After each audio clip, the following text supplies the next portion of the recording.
नमस्कार, जय श्री राम। आपका स्वागत है गुरु पॉइंट के इस चैनल पे। हम आज से हमारा डे 1 है जिसमें हम सीखेंगे मैथमेटिक्स। हम बेसिक से बिल्कुल कवर करते हैं मैथमेटिक्स को और अब से हमारे वीडियो बिल्कुल कंटिन्यू आएंगे, तो आप कंटिन्यू जुड़े रहें इस चैनल पे और मैथ्स अच्छी तरह से बिल्कुल बेसिक से सीखते चलें। ठीक है, जिसका लेवल बिल्कुल ज़ीरो है वो भी इसको कंटिन्यू कर सकता है और आप देख पाएंगे कि ये हम कहाँ तक इस वीडियो को लेके जाते हैं, यानी आप कितने हाई लेवल तक हम सीखेंगे, बिल्कुल ज़ीरो से सीखेंगे। तो सबसे पहले हम अर्थमेटिक स्टार्ट करते हैं। पहले हम अर्थमेटिक स्टार्ट करेंगे, फिर हम स्टार्ट करेंगे एडवांस मैथ। अर्थमेटिक जिसके अंदर सबसे फर्स्ट चैप्टर इंपॉर्टेंट होता है नंबर सिस्टम, तो हम उसी को ही स्टार्ट लेते हैं, नंबर सिस्टम। तो हमारा चैप्टर नंबर फर्स्ट शुरू होता है इस वीडियो में। हम शुरू करते हैं नंबर सिस्टम।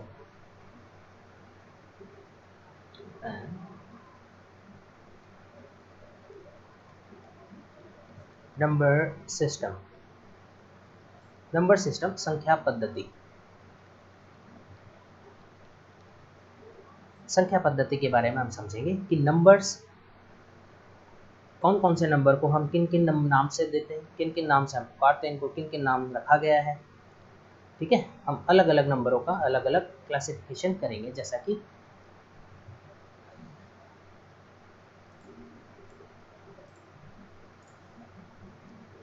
ठीक है। तो हम स्टार्ट करते हैं वीडियो को। सबसे पहले हम सीखते हैं नंबर का क्लासिफिकेशन। तो नंबर कितने भागों में कैसे कैसे बांटा जाता है। ठीक है, तो सबसे पहले नंबर को बांटा जाता है, पहले नंबर होते हैं कॉम्प्लेक्स नंबर, जिनको हम क्या बोलते हैं। सबसे पहले कॉम्प्लेक्स नंबर देखते हैं, बिल्कुल बेसिक से सीखते हैं सारे क्लासिफिकेशन। देखो, सबसे पहले होता है कॉम्प्लेक्स नंबर। कॉम्प्लेक्स नंबर होते हैं मिश्रित नंबर, सम्मिश्रित नंबर, जिनको क्या बोलते हैं, सम्मिश्रित नंबर। संख्या, इनके अंदर अनेक प्रकार की संख्याएं आ सकती हैं, 0, 1, 2, 3 और यहाँ तक कि इसके अंदर ये सारे नंबर प्लस इसके अंदर इमेजिनरी नंबर भी आ सकते हैं, जिनको हम काल्पनिक संख्या भी बोलते हैं। जिनको हम काल्पनिक संख्या भी बोलते हैं, इमेजिनरी नंबर भी आ सकते हैं इनके अंदर। ठीक है, इमेजिनरी नंबर जैसे हो सकते हैं, जैसे कि इमेजिनरी नंबर हो गए, जैसे कि रूट के अंदर आप कभी माइनस में लगाओ कोई भी संख्या 4 हो, यानी किसी भी संख्या का यदि स्क्वायर करने पर रूट के अंदर वो माइनस में नहीं आती ना। यदि आप प्लस का, जैसे कि 2 होता है, तो प्लस का 2 का स्क्वायर करो तो भी यहाँ पे यदि इसका वापस इसमें जाओगे तो आपको हमेशा 4 ही मिलेगा, यानी रूट 4 करोगे तभी 2 आएगा। यानी आप प्लस के 2 का स्क्वायर करो तो भी अंदर जो आएगा वो 4 ही आएगा। यदि वापस से लेने के लिए जाना है, यदि वापस से 2 निकाल लें इसका, और यदि माइनस के 2 का भी होल स्क्वायर करेंगे तो भी क्या आएगा, प्लस का ही आएगा, क्योंकि माइनस माइनस भी क्या होता है, प्लस ही होता है। तो ये भी यहाँ पे कितना आएगा, 4 ही, यानी अंडर रूट 4। तो ये एक इमेजिनरी नंबर हो चुका है कि रूट के अंदर माइनस में कोई संख्या होती नहीं है, यानी कोई भी संख्या का यदि हम वर्ग करते हैं और उसको वापस उसका वर्गमूल करते हैं तो अंदर में कभी भी अपन को माइनस नहीं मिलता। इमेजिनरी नंबर और इमेजिनरी नंबर हो सकते हैं। ठीक है, तो ये इमेजिनरी नंबर। तो हमने पहले देखा कि कॉम्प्लेक्स नंबर, कौन सा नंबर, कॉम्प्लेक्स नंबर। देखो, कॉम्प्लेक्स नंबर को फिर हम बांटते हैं आगे। देखो, यदि हम इस टाइप से बनाएं तो एक सारे कॉम्प्लेक्स नंबर जिनके अंदर सारे के सारे नंबर आ जाएंगे, यानी कॉम्प्लेक्स नंबर हो गए। फिर कॉम्प्लेक्स नंबर में हमने देखा कि कॉम्प्लेक्स नंबर में एक तो ऐसे नंबर, इनका हम और आगे क्लासिफिकेशन करते हैं इनके अंदर। सबसे पहले फिर कॉम्प्लेक्स नंबर को हमने बांटा, एक तो काल्पनिक संख्याएं, इमेजिनरी नंबर, तथा ऐसे नंबर जो कि रियल होंगे, तो इनको बांट देते हैं हम रियल नंबर के अंदर। तो बाकी के जो नंबर आएंगे वो रियल नंबर वास्तविक संख्या है। कौन सी संख्या है, वास्तविक संख्या है। कॉम्प्लेक्स नंबर हो गए जो कि सम्मिश्रित संख्या है, जिनके अंदर सारे के सारे नंबर मिश्रण में आते हैं, मतलब काल्पनिक संख्याएं भी आ जाएगी और वास्तविक संख्याएं भी आ जाएगी, तो इन दोनों को मिला के हम क्या बोलेंगे, कॉम्प्लेक्स नंबर बोलते हैं। तो हम पहले तो हम इसका एक पूरा फ्रेमवर्क देख लेते हैं कि फ्रेमवर्क में हम कैसे डिनोट करेंगे, फिर एक को समझते चलते हैं। जैसे कि सबसे पहले नंबर आता है कॉम्प्लेक्स नंबर। इस कॉम्प्लेक्स नंबर का आगे क्लासिफिकेशन कर दिया जाता है। जैसे सपोज करो इसको दो भागों में बांट दिया, एक तो बांट दिया हमने रियल नंबर के अंदर और एक में बांट दिया हमने इमेजिनरी नंबर।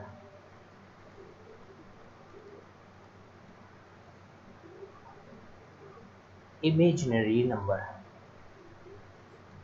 ठीक है। इमेजिनरी नंबर यानी ये हो जाएगी हमारी काल्पनिक संख्या और ये हो जाएगी हमारी वास्तविक संख्या। वास्तविक संख्या में जहाँ पे 0, 1, 2, 3 वगैरह जितने भी नंबर हो सकते हैं वो सारे वास्तविक नंबर में आ सकते हैं, जैसे पॉइंट वाले नंबर वगैरह सब कुछ। बाकी दशमलव संख्याएं वो सब के सब वास्तविक संख्याएं के अंदर आ सकती है, जिनको अपन वास्तविकता में हम लिख सकते हैं और जिसका कोई मतलब होता है। फिर हम रियल नंबर का और आगे क्लासिफिकेशन करते हैं, जिसको आगे बांट देते हैं रेशनल नंबर के अंदर। एक नंबर तो हो जाता है रेशनल नंबर, हम अभी देखते हैं रेशनल नंबर क्या होता है। और इसी का ही एक और बांट कर देते हैं जिसको हम बोल देते हैं इरेशनल नंबर।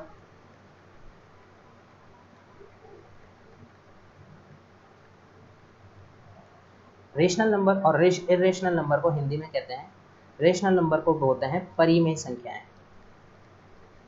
परिमेय संख्याएं।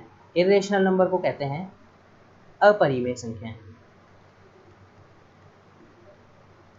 कौन सी संख्या है? अपरिमेय संख्या। अब हम देख लेते हैं कि परिमेय संख्या और अपरिमेय संख्या यानी रेशनल नंबर और इरेशनल नंबर कैसे नंबर होते हैं, ठीक है। तो मैं आपको बताते हैं। रेशनल नंबर, सबसे पहले तो हम देखते हैं रेशनल नंबर कौन से कहते हैं, यानी परिमेय संख्याएं कैसी होती है। परिमेय संख्याएं वह संख्याएं होती है जिनको हम पहले काफ़ी बार सुने हैं कि पी बटे क्यू के रूप में जिसको व्यक्त किया जा सके, ऐसे नंबर जिनको पी बटे क्यू के रूप में व्यक्त किया जा सके और जहाँ पे क्यू का मान 0 नहीं होना चाहिए। क्या नहीं होना चाहिए? पी का मान नॉट इज इक्वल टू 0। ये हमने काफ़ी मान देखा है। एक्चुअल में पी और क्यू कोई भी नंबर हो सकता है, या हम इसको ऐसे भी कह सकते हैं कि अंश ऊपर वाले नंबर को, बटे के ऊपर वाले नंबर को हम कहते हैं अंश, नीचे वाले को कहते हैं हर। तो यानी अंश और हर के रूप में जिस नंबर को लिखा जा सके उसको हम परिमेय संख्या कहते हैं, तथा जिसमें हर का मान क्या नहीं होना चाहिए? हर का मान 0 नहीं होना चाहिए। ये कंडीशन हमेशा ध्यान रखना चाहिए। अच्छा, क्यों नहीं होना चाहिए? यदि हर का मान 0 हो जाएगा तो यदि कोई भी देखो, यदि 0 का पहाड़ा अपन बोलेंगे तो 0 का पहाड़ा कभी भी आगे जा ही नहीं पाएगा। तो यानी इसको अपन बोलते रहेंगे 0 1 0, 0 1 0, 0 2 0। कितनी बार बोलोगे तुझे क्या आता रहेगा? 0 आता रहेगा। तो यानी ऊपर वाले हम अंश का मान कभी भी प्राप्त नहीं कर सकते। यानी ये 0 के टेबल आप कितनी बार बोलते जाओगे? इनफाइनाइट तक बोलते जाओगे। इसका मतलब इसका अपरिभाषित रहता है, यानी कोई भी मान नहीं होता। इस वजह से आप बोलते हैं कि हर का मान क्या नहीं होना चाहिए? 0 नहीं होना चाहिए। यानी ऐसी संख्या है जिसको पी बटे क्यू के रूप में लिखा जा सके, जैसे 2/7, 1/3, 1/3 जैसे। और ये भी नंबर हो सकते हैं जैसे कि 2/1 भी एक क्या है? परिमेय संख्या के रूप में भी लिखा जा सकता है, ठीक है ना। ये भी एक नंबर हो सकता है, जैसे 2/3 भी लिख सकते हैं, 4/3। यानी ऐसा नंबर जिसके अंदर अधिकतर तो हम ऐसे बोलते हैं जिनका अंश का मान बड़ा होता है हर से, ठीक है ना। तो ऐसा मतलब अंश और हर के रूप में व्यक्त किया जा सके उसको हम क्या बोलते हैं? परिमेय संख्या यानी रेशनल नंबर। ध्यान रखना, रेशनल नंबर यानी परिमेय संख्या होती है। फिर आ जाती है हमारी अपरिमेय संख्याएं।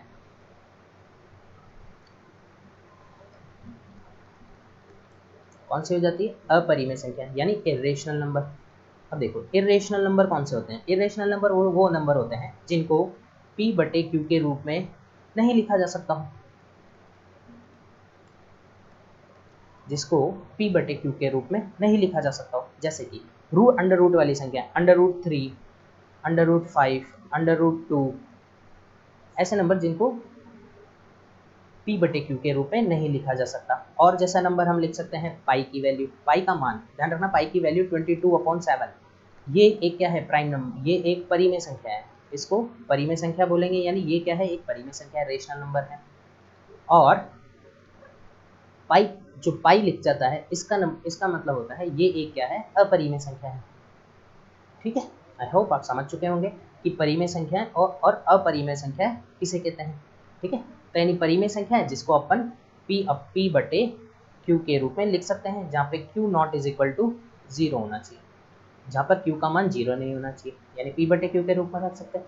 और अपरिमेय संख्या है जिनको p बटे q के रूप में नहीं लिख सकते, ठीक है। बेसिक सी चीज़ थी, इसमें ज़्यादा कोई भी रॉकेट साइंस नहीं है, काफ़ी इजी है, बिल्कुल धीरे धीरे अपन समझते हैं आराम से, ठीक है। अब नेक्स्ट इनका पार्ट किया जाता है अब इरेशनल नंबर, जिनको हम आगे अपरिमेय संख्या, इनको हम आगे और देखेंगे कि अपरिमेय संख्या किसे कहते हैं और वगैरह, हम इसको डिटेल में भी जानेंगे आगे, ठीक है। फिर आता है रेशनल नंबर को फिर आगे और भागों में बाइफरकेट किया जाता है, आगे और भागों में तोड़ दिया जाता है। जैसे इनको हम रेशनल नंबर को बोल सकते हैं, आगे हम बांट देते हैं इनको, एक तो इंटीजर्स में बांट देते हैं, इंटीजर्स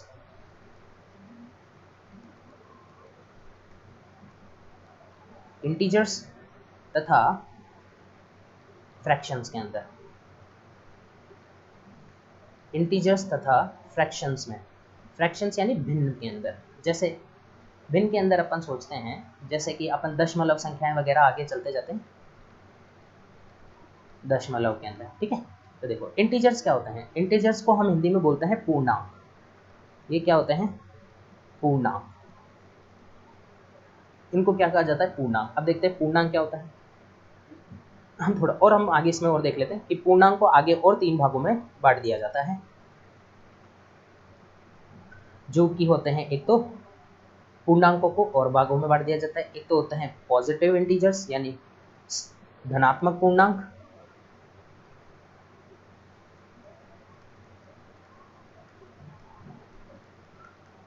इनको आगे धनात्मक पूर्णांक में, और एक है नेगेटिव इंटीजर्स यानी नेगेटिव इंटीजर्स के अंदर यानी ऋणात्मक पूर्णांक,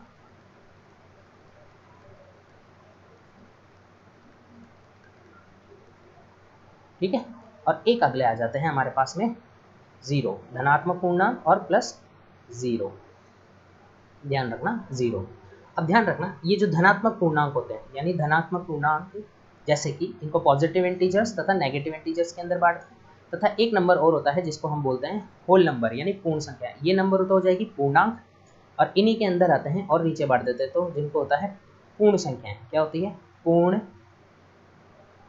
संख्याएं। पूर्ण संख्याएं क्या होती है, देखो पूर्ण संख्याएं जिसको हम हिंदी में बोलते हैं, पूर्ण का मतलब होल, इंग्लिश में किसको क्या बोलते हैं, होल नंबर। क्या बोलते हैं, होल नंबर। होल नंबर में कहाँ आता है, जिसके अंदर जीरो इंक्लूड कर दिया जाता है। देखो 0 1 2 3 4 5 डैश डैश डैश इनफाइनाइट तक, यानी पॉजिटिव इंटीजर्स। हम कह सकते हैं कि positive integers plus zero, positive integers plus zero मिला के क्या बन जाएंगे, यानी ये हमारे पॉजिटिव इंटीजर्स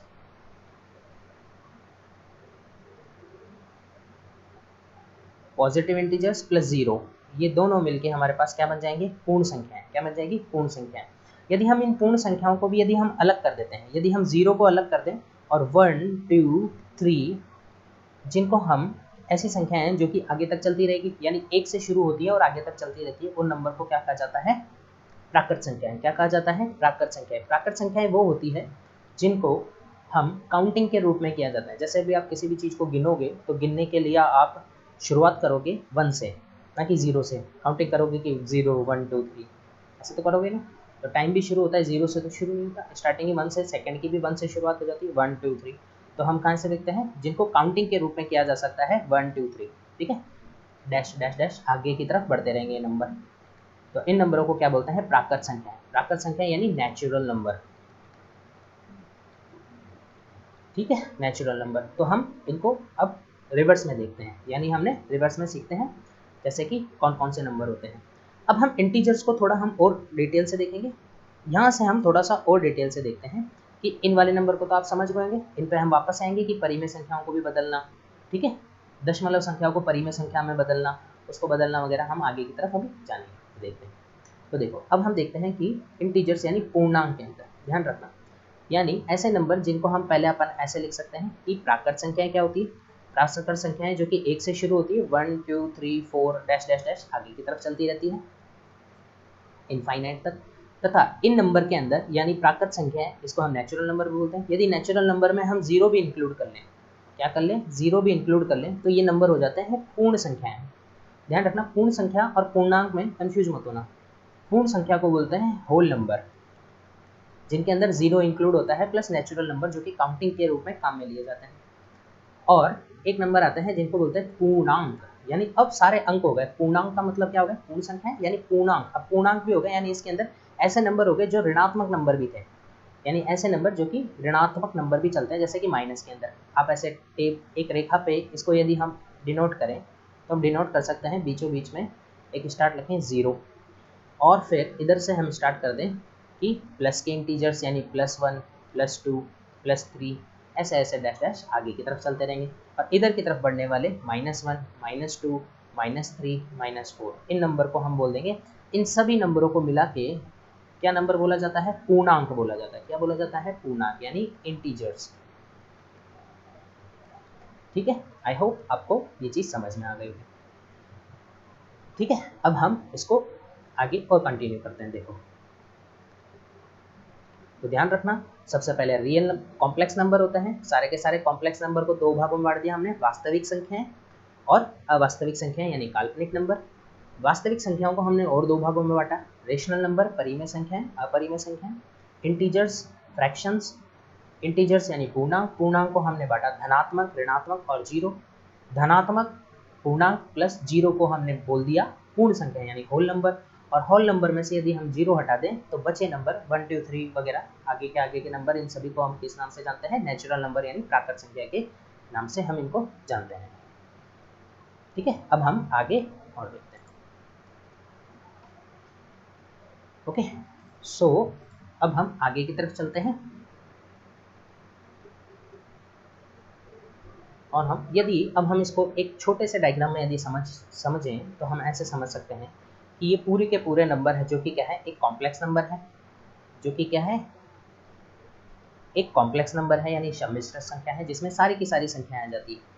और इसके अंदर यदि हम एक और डिब्बा बनाएं जिसके अंदर हम रखें रियल नंबर को यानी वास्तविक संख्याओं को, क्या रखें? वास्तविक संख्या को, वास्तविक संख्या जैसे कि रियल नंबर, इनको रखें। और प्लस बाहर की तरफ जो ये शेष बच गई, इन सभी को अपन बोल देंगे इमेजिनरी नंबर। इमेजिनरी यानी काल्पनिक संख्याएं। ठीक है, अब हम वास्तविक संख्याओं को और आगे बांट देते हैं। जैसे कि वास्तविक संख्याओं को यदि हम और आगे बांटें तो हम कह सकते हैं कि वास्तविक संख्याएं आगे बढ़ के दो भागों में बढ़ जाती हैं। वास्तविक संख्या में यदि हम परिमेय संख्याओं को अलग कर देते हैं, किनको? परिमेय संख्या यानी रेशनल नंबर।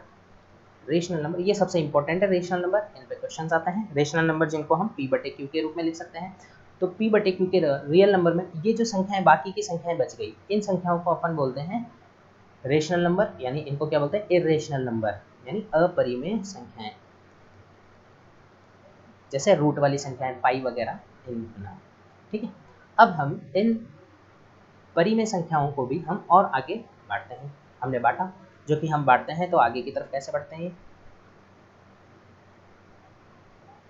यहाँ बढ़ जाते हैं इंटीजर्स के रूप में यानी पूर्णांकों के रूप में। किनके रूप में? पूर्णांकों के रूप में।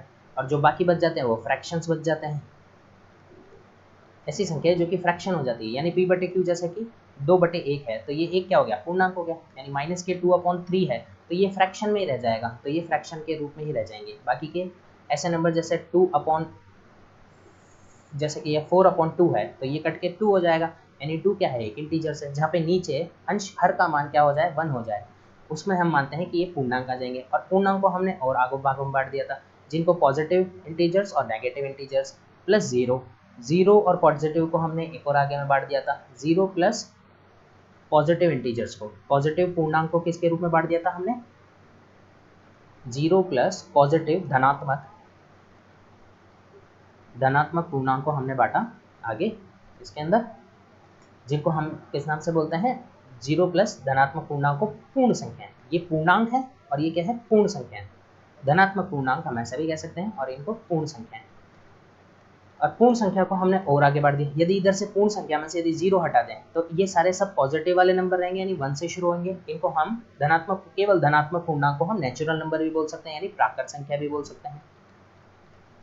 ठीक है, ध्यान रखना। तो ऐसे कभी भी क्वेश्चन आ सकता है कि प्राकृत, पूर्ण संख्याएं क्या, कौन सा सही है कौन सा गलत है। ठीक है, तो आपको इन सब चीज़ों पे ध्यान रखना है। अब हम आगे चलते हैं, हम देखते हैं अब आगे सम संख्या तथा विषम संख्या।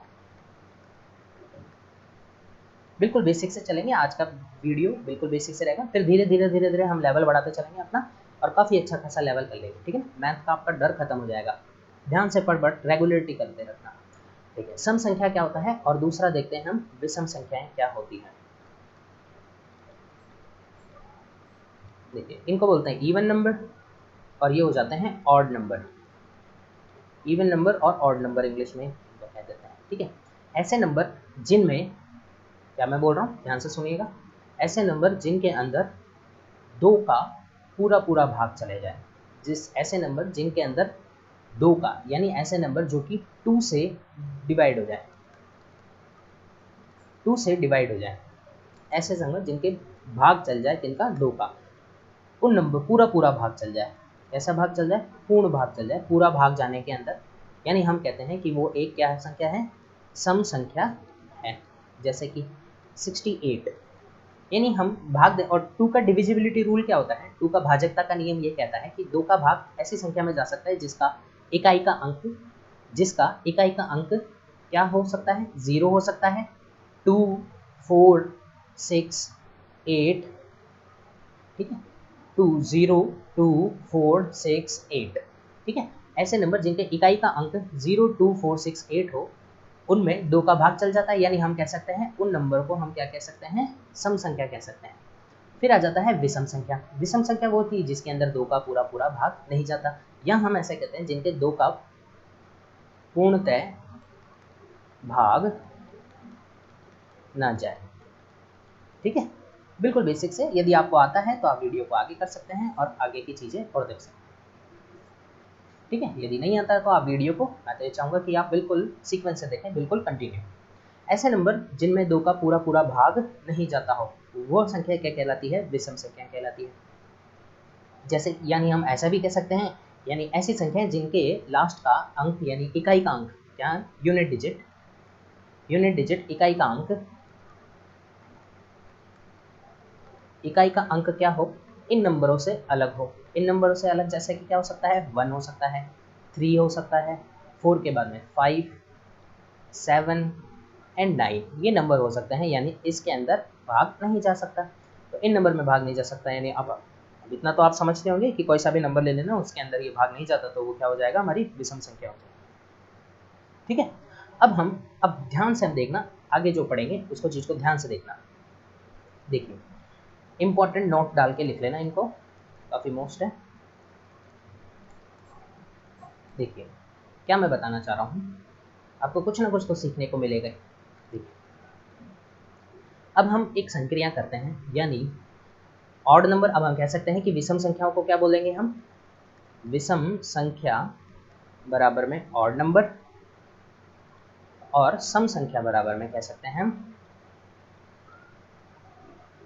इवन नंबर, ठीक है ना। अब मैं विषम की जगह में लिखूंगा ऑड, और सम की जगह में लिखूंगा इवन नंबर, या सम संख्या, विषम संख्या। यदि हम देखते हैं, आप संक्रिया करते हैं, यदि मैं सम संख्या को, सम संख्या में सम संख्या जोड़ूं तो क्या मिलेगा मुझे, सम संख्या में यदि मैं सम संख्या को जोड़ता हूं तो मुझे हमेशा ऑलवेज सम संख्या ही मिलेगी, ठीक है ना। एग्जाम्पल के तौर पर आप देख सकते हो अपने कॉपी के अंदर, आप खुद चलाइए पेन और दिमाग लगा के सोचिए कि यदि ऐसी कौन सी संख्या है, सम संख्या, जिसके अंदर इकाई का अंक कैसे जाता है। जैसे आप कुछ भी रैंडमली ले लो, 62 प्लस ये क्या है, एक सम संख्या है, और सम संख्या में मैं एक और सम संख्या जोड़ रहा हूँ, 4 जोड़ देता हूँ, तो देखो 4 और 2 कितने होंगे, 6, 66। लास्ट में हमेशा, और हम चेक कर लेंगे कि लास्ट में जिस यूनिट डिजिट के अंदर यदि 2 का भाग जाता है तो पूरा नंबर वो क्या है, एक सम संख्या है। अब ऐसे ही एक नहीं, आप 3-4 प्रकार के और भी एग्जाम्पल लेके आप खुद सोच के देखिए कि क्या होगा। सम संख्या और सम संख्या में जोड़ूंगा तो क्या हमको क्या मिलेगा, सम संख्या ही मिलेगी। यदि मैं सम संख्या में से सम संख्या को घटाऊं तो मुझे क्या मिलेगा, देखिए, सम संख्या में से मैं यदि सम संख्या को माइनस करूं यानी घटाऊं तो मुझे हमेशा क्या मिलेगी, सम संख्या ही मिलेगी। आप ट्राई करके देख लो, कोई सा भी नंबर लो, वो सम संख्या लेना, कोई सा भी नंबर ऐसा मत लेना कि विषम संख्या ले लो। यहाँ कौन सा लेना है, सम संख्या में से आप सम संख्या को घटाओ, 66 घटाओगे तो कितना मिलेगा आपको, 34, ठीक है। तो ये भी क्या है, एक सम संख्या है। अब और भी एग्जाम्पल ले लो, आप चेक करो कि वास्तव में ऐसा क्या होता है, ठीक है। तो सम संख्या में से सम संख्या को घटाने पर क्या मिलता है, सम संख्या ही मिलता है। ये इंपॉर्टेंट, इनको ध्यान रखना, ऐसे आप प्रैक्टिस करके निकाल सकते हो। यदि आप सम संख्या को मल्टीप्लाई करो सम संख्या से, एक इवन नंबर को इवन नंबर से मल्टीप्लाई करो तो भी आपको हमेशा always you get even number, क्या मिलेगा, इवन नंबर मिलेगा, सम संख्या ही मिलेगी। अब किसी को मल्टी लिख लो, 6 × 4 कर लो, 24। ये भी आपको क्या मिलेगा, सबसे इवन नंबर ही मिलेगा। लास्ट का इवन नंबर को इवन नंबर से मल्टीप्लाई करने पर हमेशा आपको क्या मिलेगा, इवन नंबर। ये आपको कैलकुलेशन में भी काफ़ी इंप्रूवमेंट देखने को मिल सकता है। यदि कोई भी एक इवन नंबर हो और दूसरा अगला फिर इवन नंबर हो, और आप ऐसा नहीं कि पूरा कैलकुलेट करके इसको ट्राई कर रहे हो।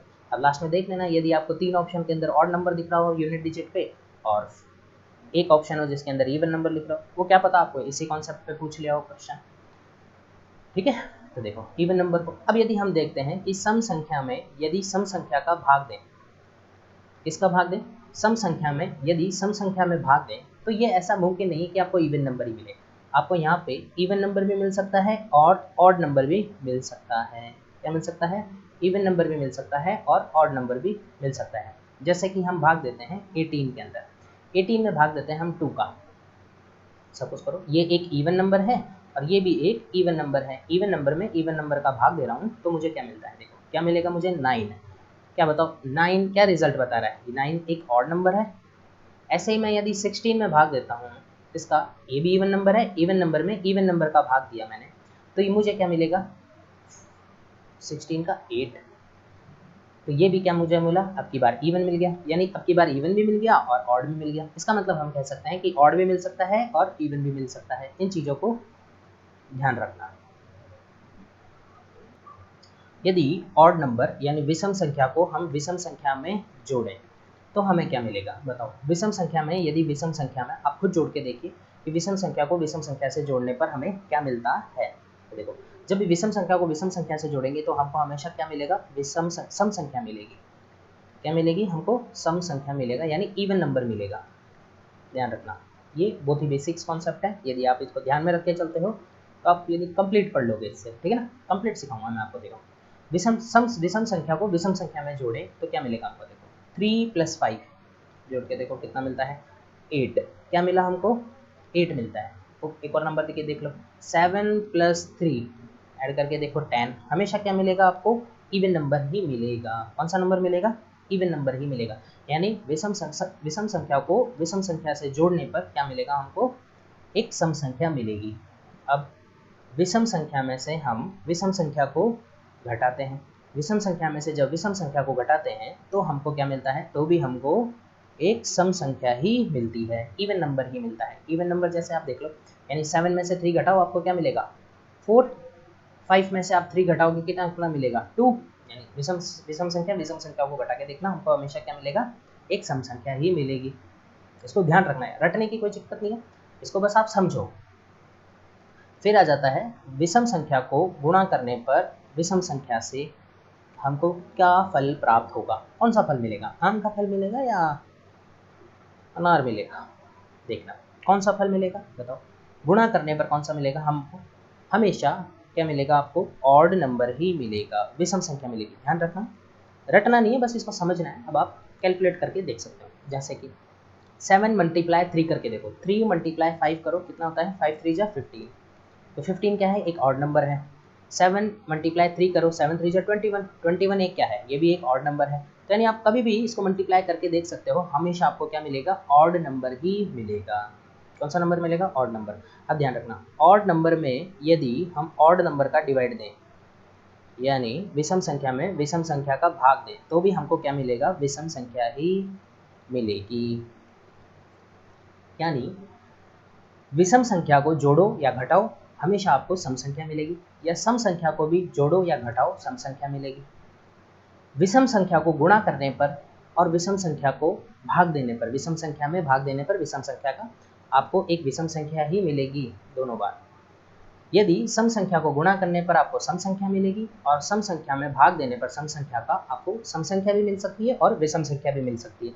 इसको आप चेक करके ध्यान रखें, इसको रटे ना।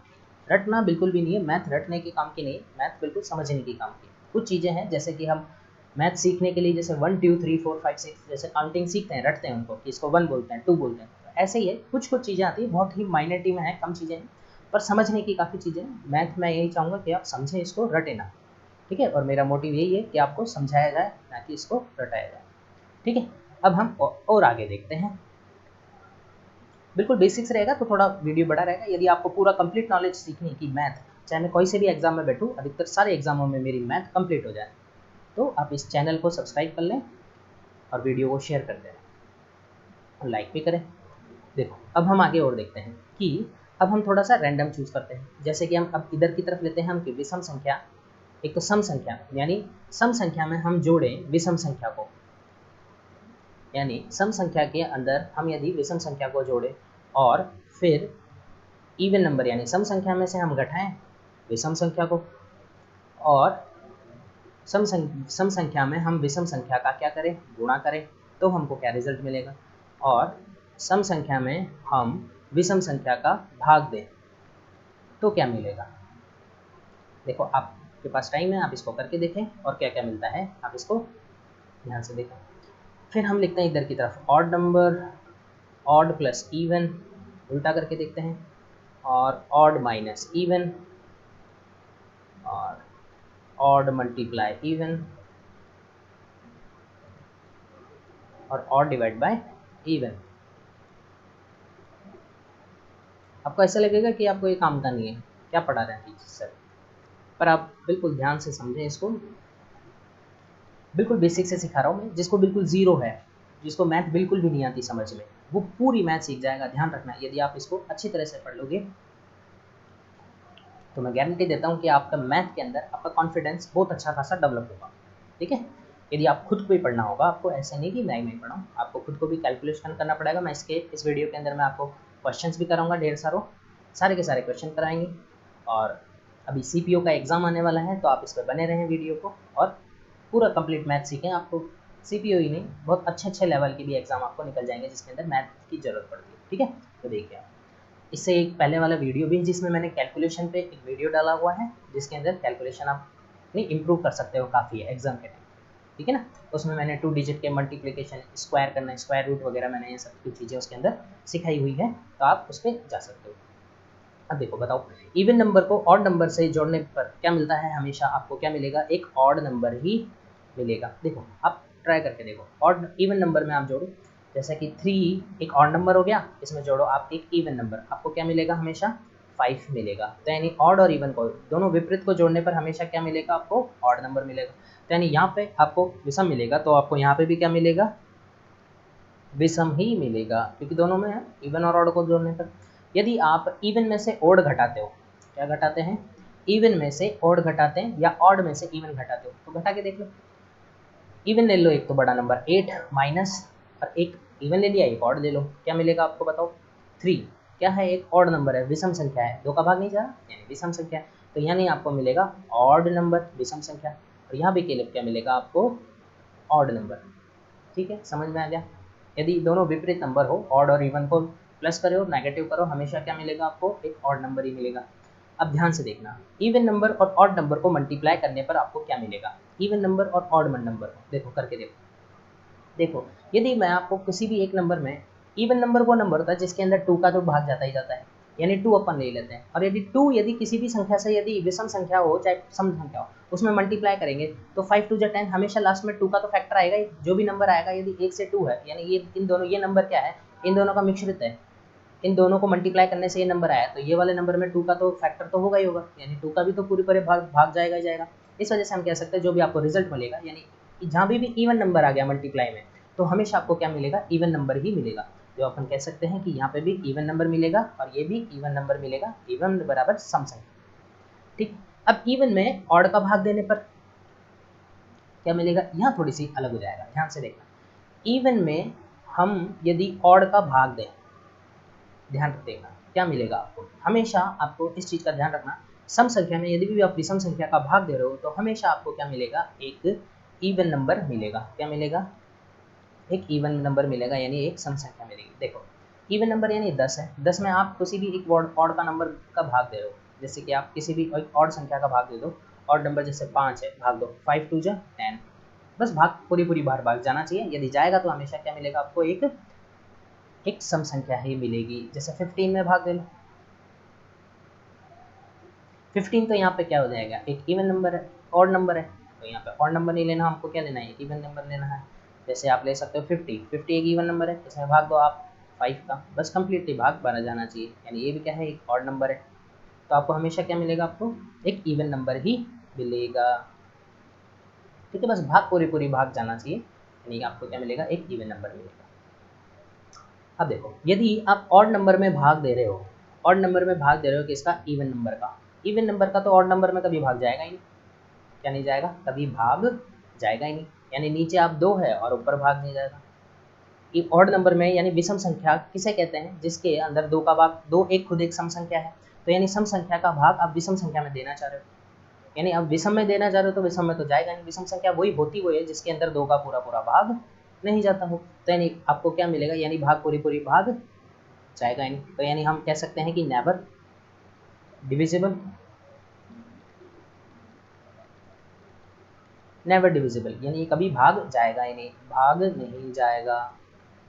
तो आप नहीं कह सकते कि एक इवन नंबर जाएगा या फिर इवन नंबर होगा, तो ध्यान रखना यहाँ पे, इस बेसिक से समझना है, रटना नहीं है किसी भी चीज़ों को, ठीक है।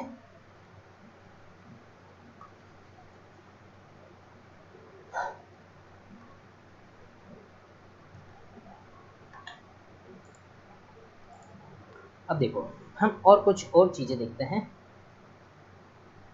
देखो, यदि इवन नंबर, यदि एक सम संख्या की घात, यदि सम संख्या की घात जानते हो, किसी की घात होती है, ऊपर वर्ग होता है, यानी किसी भी, जैसे 2 के ऊपर 2 होना, यानी 2 गुणा 2, इसको 2 बार लिखना, ऐसी घात होती है, ठीक है, इनको हम क्या बोलते हैं, घात लेना। यानी इवन नंबर की घात, यदि एक इवन नंबर है, यानी एक सम संख्या की घात एक सम संख्या है या फिर एक विषम संख्या है, ध्यान से देखना, दोनों आप करना, क्या बताओ, सम यानी सम संख्या हम लेते हैं, कोई भी एक नंबर ले लेते हैं 2, आसानी से, ये थोड़ा सही रहेगा, 2 की घात लें हम, 2 की घात लेते हैं हम, पहले तो एक इवन नंबर ले लेते हैं जिसका मतलब यानी 2 ही ले लो, और एक बार हम क्या ले लेते हैं, 3 ले लेते हैं, ठीक है। तो यानी 2 की पावर आप देखो, यानी आप सम संख्या को 2 बार गुणा करोगे, देखो सम गुणा सम, क्या बताओ, मैंने बताया था कि सम संख्या में यदि सम का तो भाग जाहिर है ना, सम का तो एक फैक्टर यानी 2 तो मल्टीप्लिकेशन होगा ही किसी ना किसी नंबर में। आप 2 संख्याओं को यदि गुणा करते हो जिसके अंदर एक 2 है, यानी कोई भी जिसमें सम संख्या का भाग जा रहा है, सम संख्या है, तो वो नंबर जो आपको रिजल्ट मिलेगा वो एक क्या होगा, हमेशा सम संख्या ही रहेगी। तो यानी, और आप इसको 3 बार लिख के देख लो कि सम गुणा सम, जब 2 संख्या का भी गुणा सम ही आ रहा है तो दोबारा से इस सम का गुणा भी क्या होगा, सम से करेंगे तो भी वापस में रिजल्ट क्या मिलेगा, सम। तो यानी हम कह सकते हैं कोई भी एक सम संख्या की कोई भी घात, चाहे सम संख्या हो चाहे विषम संख्या हो, आपको हमेशा रिजल्ट में क्या मिलेगा, एक सम संख्या ही मिलेगी। समझ में आ गया। यदि आपको एक सम संख्या में सम संख्या की पावर, यदि घात एक सम संख्या है या फिर एक विषम संख्या हो, आपको हमेशा एक सम संख्या ही मिलेगी रिजल्ट। बोलो है नहीं आंसर मुझे। अब यदि देखते हैं, यदि एक विषम संख्या की देखते हैं, यदि विषम संख्या की पावर घात यदि एक सम संख्या है या एक विषम संख्या है, तो आपको क्या मिलेगा, कंप्लीट। फिर सम और विषम में से आगे आपको कुछ भी पढ़ने की जरूरत नहीं है, भरोसा रखें आप और पढ़ते चलेगा। बताओ, देखें, विषम संख्या की घात आपको विषम संख्या करना है, तो देखो करें, विषम संख्या हम एक ले लेते हैं, जैसे कि 3 ले लें, छोटी छोटी वही काफ़ी रहेगा, इसकी घात एक तो 2 कर देते हैं जो कि एक सम संख्या है, और 3 की घात कर देते हैं 3 जो कि एक विषम संख्या है। तो बताओ, विषम संख्या को 2 बार गुणा करने पर, मैंने फिर आपको पहले बताया था कि विषम संख्या को विषम संख्या से गुणा करने पर आपको हमेशा विषम संख्या ही मिलती है, चाहे गुणा कर लो, 3 × 3 9, 9 एक क्या है, विषम संख्या है। अब विषम संख्या भाई, जब ये भी विषम संख्या है गई, यानी 3 × 3 भी ये क्या आ गया, विषम संख्या हो गया, फिर आप इसको फिर से विषम संख्या से मल्टीप्लाई करोगे तो विषम संख्या दोबारा से क्या हो जाएगी, विषम संख्या। तो ध्यान रखना, यानी जो यहाँ आता है वही वो संख्या आती है, ध्यान रखना, आपको हमेशा रिजल्ट में क्या मिलेगा, एक विषम संख्या ही मिलेगी। ये काफ़ी बार हेल्पफुल कर देता है ऑप्शन को एलिमिनेट करने में। 4 ऑप्शन है जिसके अंदर आपको लगभग 2 ऑप्शन को एलिमिनेट कर दें तो भी आपका 50% चांसेस हो जाता है।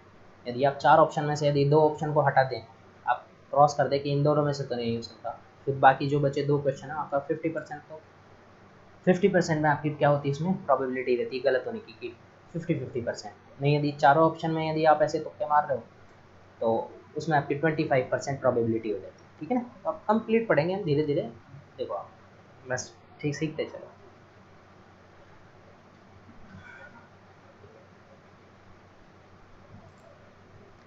अब हम आगे देखते हैं कि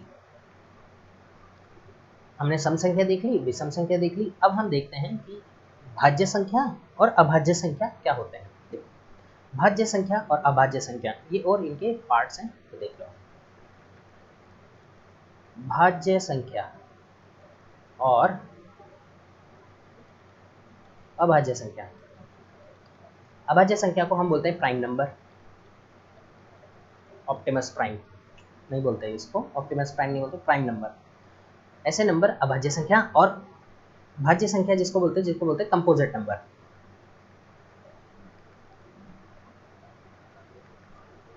ध्यान से देखिए क्या होता है, इनके अंदर ही इनका नाम मतलब छुपा हुआ है। ध्यान से देखिए, अभाज्य संख्या ऐसी संख्या जिसमें किसी संख्या का भाग नहीं जाता हो। अभाज्य संख्या यानी ऐसी संख्या जिसमें किसी संख्या का भाग नहीं जाता हो, यानी किसका तो जाता होगा, ऐसा तो है ही नहीं कि किसी को भी ये अमर थोड़ी हो जाएगा, इसको कोई ना कोई तो मारेगा।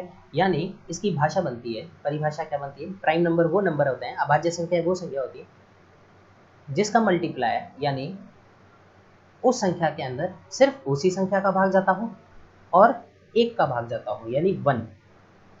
यानी हम कह सकते हैं कि इटसेल्फ यानी स्वयं का भाग जाता हो, स्वयं का भाग जाए और एक का भाग जाए। यानी एक का भाग तो सब संख्या में चल जाता है, बचता क्या है, अभाज्य संख्या बाकी की बचा क्या है। यानी हम ऐसा ही कह सकते हैं जिसमें सिर्फ खुद का ही भाग जाता हो, जैसे कि 3 में 1 का भी भाग जा सकता है और 3 का भी जा सकता है, यानी इस खुद का ही नंबर का जा सकता है। 5 है, 5 का भी इसी का ही नंबर जा सकता है और इसी का भी नंबर जा सकता है। 2 है, 2 में भी 1 का जा सकता है और 2 का भी जा सकता है। ठीक है, 7 ले लो। 8 क्या होगा, 8 में तो देखो 2 का भी जाएगा, 4 का भी जाएगा और इसका जाएगा, खुद 8 का भी जाएगा और 1 का भी जाएगा। यानी ये तो इसका तो 1 हो गया और ये हो गया। यदि इन दोनों का ही जाता तो ये तो क्या बन जाता, प्राइम नंबर, पर इनका भी जाता है और इसका भी जाता है। तो इसका मतलब ऐसी संख्या जिसके खूब सारे गुणज होते हैं, क्या होते हैं, खूब सारे गुणनखंड होते हैं। यानी किसी नंबर के खूब सारे, यानी एक 2 से ज़्यादा गुणनखंड होते हैं, हम कह सकते हैं 2 से ज़्यादा, यानी एक गुणनखंड ये और एक गुणनखंड ये, यानी 2 गुणनखंड होते हैं जिसके सिर्फ केवल 2 गुणनखंड हो। यानी एक तो 1 हो सकता है और एक कोई दूसरी संख्या वही संख्या हो सकती है।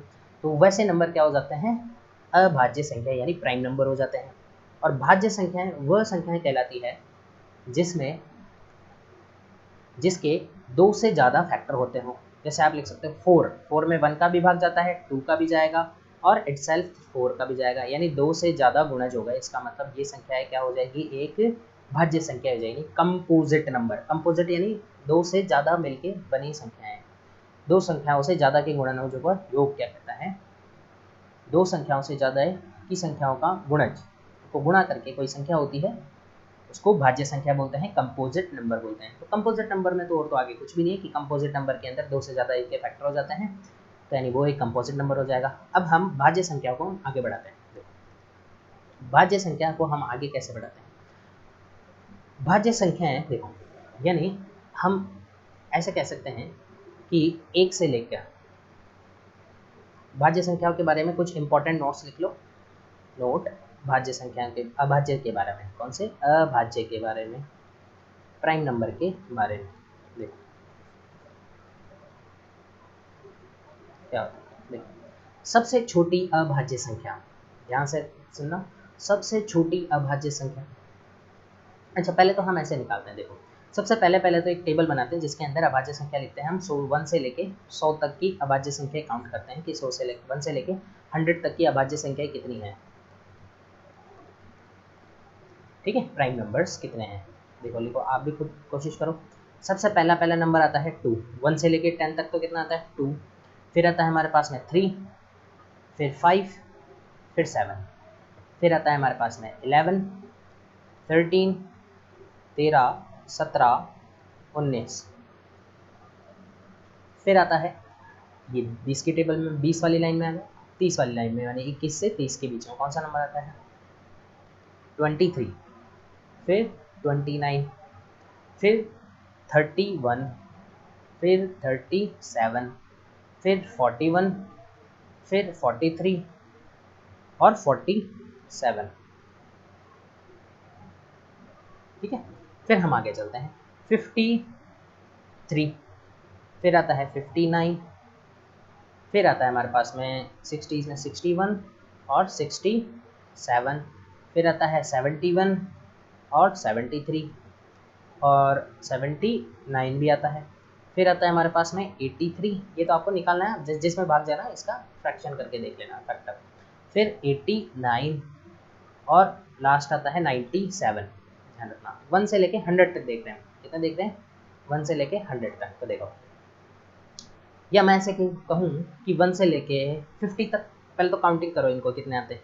इनको जब आप काउंटिंग करोगे तो कितने आएंगे, ये 25, कितने आएंगे 25 number. There are 25 prime numbers in 1 to 10 numbers. 1 से लेके 100 तक की गिनती के अंदर आपको कितने प्राइम संख्याएं मिलती है, अभाज्य संख्या कितनी मिलती है, 25 अभाज्य संख्याएं मिलती है। आप इस पर खुद से एक बार इनको देखें निकाल के कि आप इनको निकाल पा रहे हो या फिर नहीं। ठीक है, आप खुद निकाल के देखोगे तो ही आपको ये सब चीज़ें याद हो पाएगी। ठीक है, अब यदि आपको देखा जाए कि 1 से लेके 50 तक कितनी होती है, 1 से लेके 50 तक की अभाज्य संख्याएं कितनी होती है, ये 1 से लेके कितनी हो जाएगी 50 तक, कितनी हो जाएगी 1 से लेके 50 तक, 8 और 5, ठीक है 15, कितनी हो गई 15। 15 आपकी क्या हो जाएगी, अभाज्य संख्या हो जाएगी। ठीक है, और बाकी बची यदि आपको कहा जाए कि 51 से लेके 100 तक कितनी होगी, 51 से 100 तक बचेगी कितनी, 10। ध्यान से समझिए, यदि 1 से लेके आपको बोला जाए कि 50 तक की अभाज्य संख्याओं कितनी होगी, तो ध्यान रखना कितनी होगी 15, और 50 से लेके 100 तक की अभाज्य संख्याएं की काउंटिंग पूछा जाए तो आप सीधा सीधा ऐसे एक एग्जाम में पूछ भी लिया जाता है कि 1 से लेके 100 तक बताओ, 1 से लेके 1 बताओ। अब आपको कैसे बोल दिया जाए, बताओ सबसे छोटी अभाज्य संख्या क्या है, 2। क्या है सबसे छोटी अभाज्य संख्या, क्या आप इन सारी बाकी की अभाज्य संख्याओं में देखिए आपको क्या मालूम पड़ रहा है, क्या ये सभी की सभी में क्या यदि 2 का भाग जा रहा है, क्या नहीं जा रहा, 2 का भाग नहीं जा रहा, तो यानी हम कह सकते हैं कि सारी की सारी अभाज्य संख्याएं क्या होती है, विषम संख्याएं हो सकती है, पर लेकिन एक को छोड़कर, कौन सी, जो कि 2, एक्सेप्शन। ध्यान रखना, नोट ध्यान रखना, यानी सिर्फ 2 ही एक ऐसा छोटी से छोटी अभाज्य संख्या है जो कि, यानी ऐसा बोला जाए कि सबसे छोटी से छोटी अभाज्य संख्या तो 2, सबसे छोटी से छोटी, सबसे छोटी से छोटी, या आपको कहा जाए कि एकमात्र सम अभाज्य संख्या, क्या बोल रहा हूँ, सम अभाज्य संख्या, तो वो कौन सी हो जाएगी, 2, ये भी ध्यान रखना, यानी सम अभाज्य संख्या। तो 2 के बारे में ऐसे क्वेश्चन भी आ सकता है कि सबसे छोटी से छोटी अभाज्य संख्या है, ये एक सम अभाज्य संख्या है, या फिर ये एक सम संख्या है जो कि एक अभाज्य संख्या होती है, ऐसे वो आपको कैसे भी ऑप्शन में दे सकता है। ठीक है ना, 2 के बारे में। और आप कह सकते हो बताओ 1 से लेके 100 तक में बड़ी से बड़ी अभाज्य संख्या, 1 से लेके 100 तक में, या आपको ऐसे कह सकता है कि 2 डिजिट की सबसे बड़ी अभाज्य संख्या, बताओ 2 डिजिट की सबसे बड़ी अभाज्य संख्या कौन सी होती है, 97। देख लोगे 2 डिजिट की, कौन से, 2 अंकों की बड़ी से बड़ी अभाज्य संख्या, बड़ी से बड़ी अभाज्य संख्या कौन सी हो जाएगी, 97। आपको कह सकता है कि 1 अंक की बड़ी से बड़ी अभाज्य संख्या, 1 अंक की बड़ी से बड़ी संख्या अभाज्य संख्या क्या हो जाएगी, 7 हो जाएगी। ध्यान रखना, ये आप सोच के निकाल पाओगे। ठीक है, अब देखो यदि आपको ऐसे पूछा जाए कि 1 से लेके 100 तक तो अभाज्य संख्या कितनी हो गई आपके पास में, 25। यदि आपको ऐसा पूछ लिया जाए कि बताओ 200 तक अभाज्य संख्या कितनी होती है, 1 से लेके 200 तक, कितना, 1 से लेके 200 तक, 1 to 200, 1 से लेके 200 तक की गिनती के अंदर कितनी अभाज्य संख्या होती है, तो आप सीधी सीधी या तो आप निकाल लेना, काफ़ी टाइम लगेगा पर लेकिन एग्जाम के अंदर, जिसको 1 लाइनर एग्जाम आते हैं, जिसके PQRS आते हैं, ABCD आते हैं, ऑप्शनल एग्जाम, तो उसके अंदर आपको याद रहे तो ठीक रहेगा। तो इस कितने आते हैं इसके अंदर, 46, they are total 46 prime number in up to 200। ठीक है, 200 तक की कितनी अभाज्य संख्या आ सकती है, 46 अभाज्य संख्या होती है। यदि आपको कहा जाए कि 200 यानी 100 के ऊपर, 100 से लेके 200 तक के बारे में पूछा जाए तो आप 25 में से 46 घटा देना, तो आपको कितना मिल जाएगा, 21। कितना मिल जाएगा, 21। देयर आर 21 अभाज्य संख्याएं हो जाती है।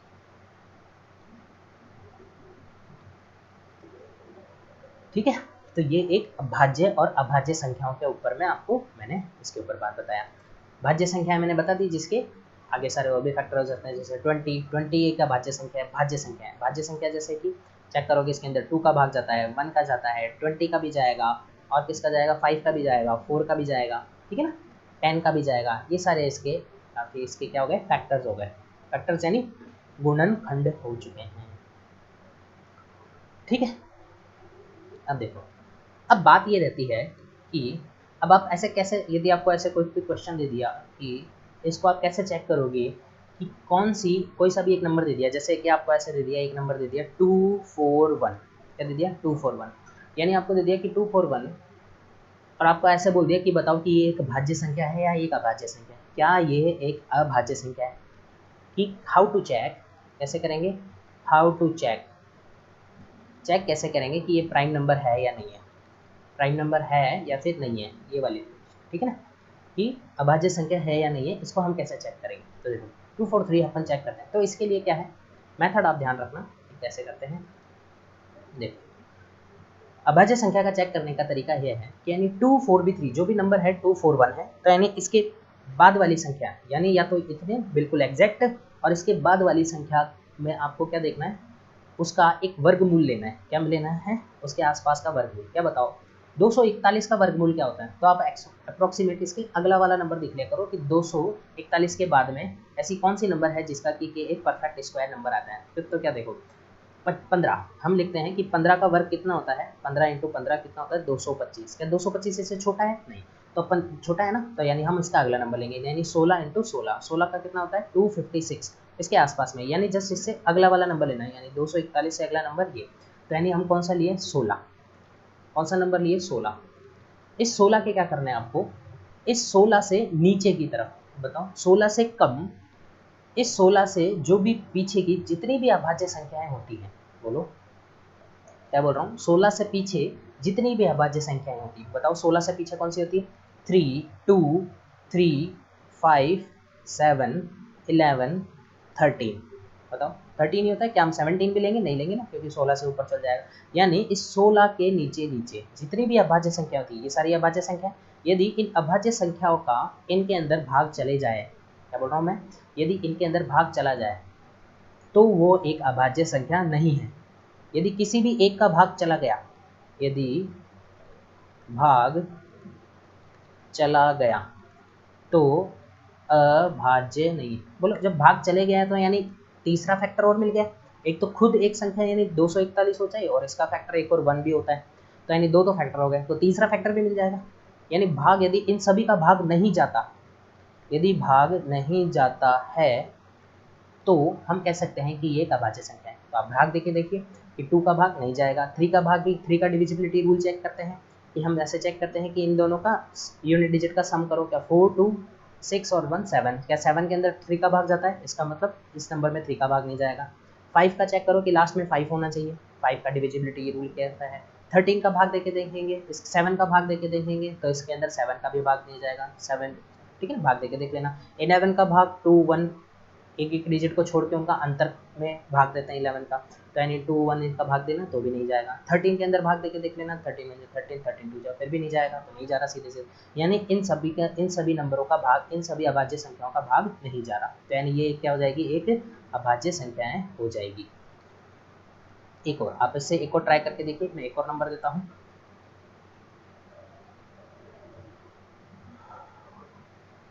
ठीक है, तो यस, अब हम एक एक्स्ट्रा हम एक चीज़ और देखते हैं, देखो इनको आप चेक कर लेना, यानी ऐसे कोई भी नंबर जिनके अंदर कोई भी एक नंबर जिसका, यानी जिसके आस इससे ज़्यादा वाले नंबर का एक वर्गमूल लेना है कि कहाँ तक उस संख्या का वर्ग आता है, और उससे नीचे के यानी उससे कम वाली आपको अभाज्य संख्या लेनी है, और उन अभाज्य संख्याओं का यदि उसके अंदर भाग जाता है तो हम कह सकते हैं कि वो एक भाज्य संख्या है। यदि नहीं गया, किसी का भी भाग नहीं गया, तो इसका मतलब वो क्या हो जाएगी, एक अभाज्य संख्या हो जाएगी, ठीक है ना।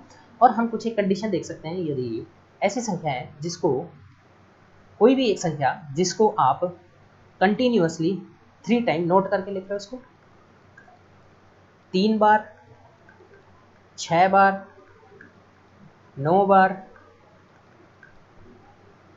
9 के बाद में 12 बार, 15 बार, 16, 18 बार, 21 बार, यानी कंटिन्यू। यानी आप कोई सा भी ऐसा नंबर, जैसे मैं 2 को 3 बार लिखता हूँ, 2 2 2, यानी ये क्या है, एक अभाज्य संख्या है। 2 को यदि 3 को मैं कोई सा भी एक नंबर ले लो, जैसे 4 ले लो, 6 ले लो, यानी आप नंबर ले सकते हो तो 1 से लेके आप कहाँ तक ले सकते हो, 9 तक ही ले सकते हो। यानी इन नंबरों में से आप कुछ को भी 3 बार लिखो, 6 बार लिखो, 9 बार लिखो, 12 बार लिखो, 15 बार लिखो, वो सारी की सारी संख्याएं क्या होती है, एक अभाज्य संख्याएं होती है। जैसे कि 6 बार लिखता हूँ मैं किसी को 9 को, तो 9 9 9 9 9 9, 6 बार लिख दिया, 3 3 6, यानी ये भी एक क्या है, अभाज्य संख्या है। ये आप ऐसे ध्यान रखिए थोड़ी सी बात, ठीक है, ये एक अभाज्य संख्या है, ठीक है। और हम एक और आपको नोट करके एक और बताता हूँ अभाज्य संख्या के बारे में। इन चीज़ों का आपको हमेशा एनी टाइम ध्यान रखना है। देखो और अभाज्य संख्या है क्या होती है, एक अभाज्य संख्या है यानी कोई भी एक अभाज्य संख्या होगी, वो अपने, यानी कोई भी एक अभाज्य संख्या है, यानी हम कह सकते हैं कि एक n एक अभाज्य संख्या है। n इज इक्वल टू में एक क्या है, एक अभाज्य संख्या है। हम मान लेते हैं कि n कोई भी एक अभाज्य संख्या है। अभाज्य संख्या यानी वो उसमें उसका ही भाग जाता हो और एक 1 का भाग जाता हो, यानी वो क्या है, अभाज्य संख्या। यानी n एक अभाज्य संख्या है और हम ये कह सकते हैं कि हर अभाज्य संख्या, मैं यहाँ पे लिख देता हूँ, हर अभाज्य संख्या n मान रहा हूँ तो यहाँ पे मैं लिख सकता हूँ n स्क्वायर माइनस 1।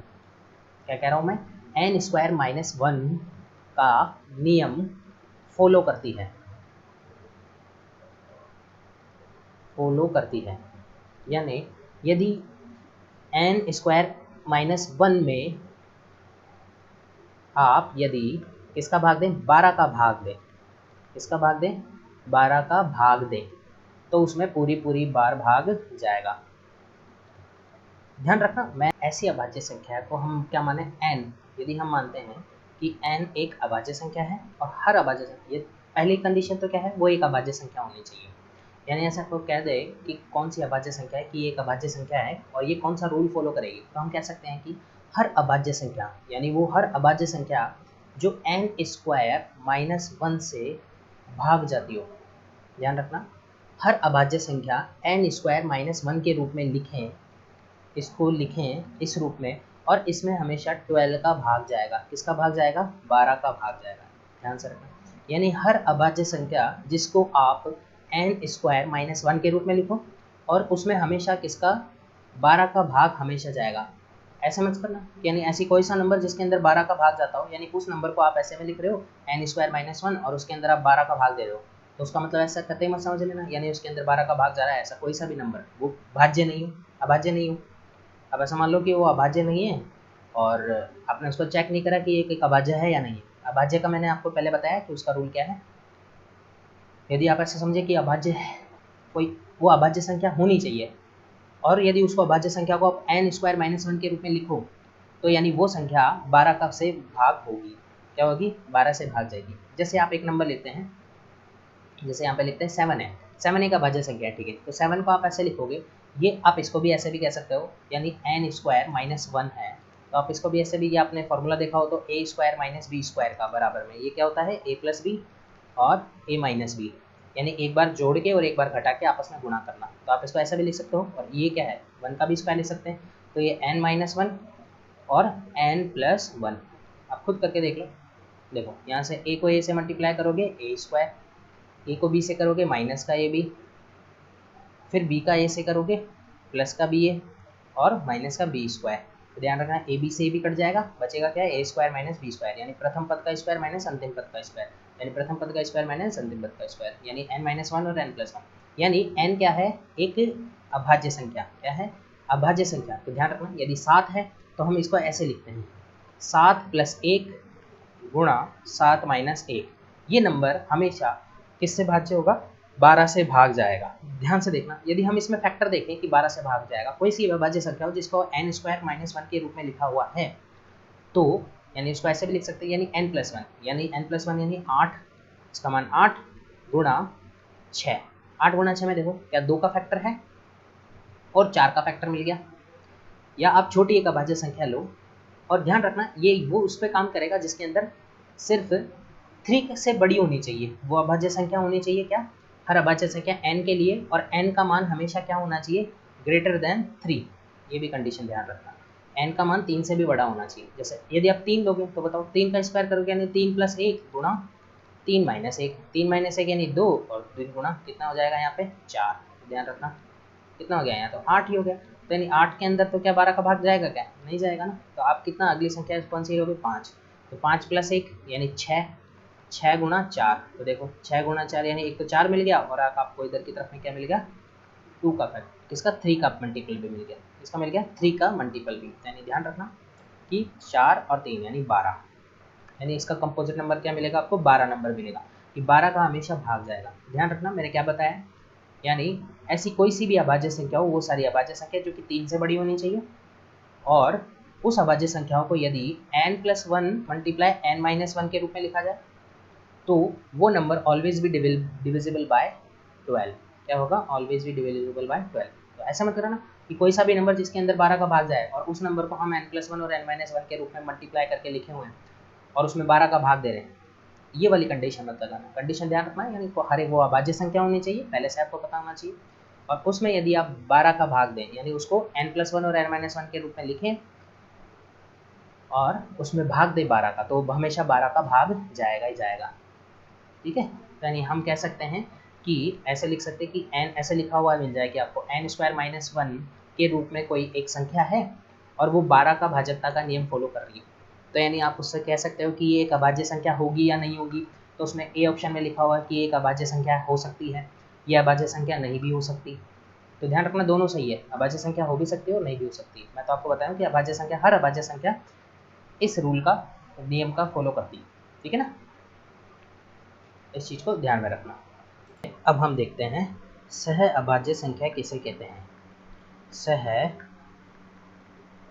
अभाज्य संख्या, सह अभाज्य संख्या को इंग्लिश में बोलते हैं को प्राइम नंबर। क्या बोलते हैं, को प्राइम नंबर।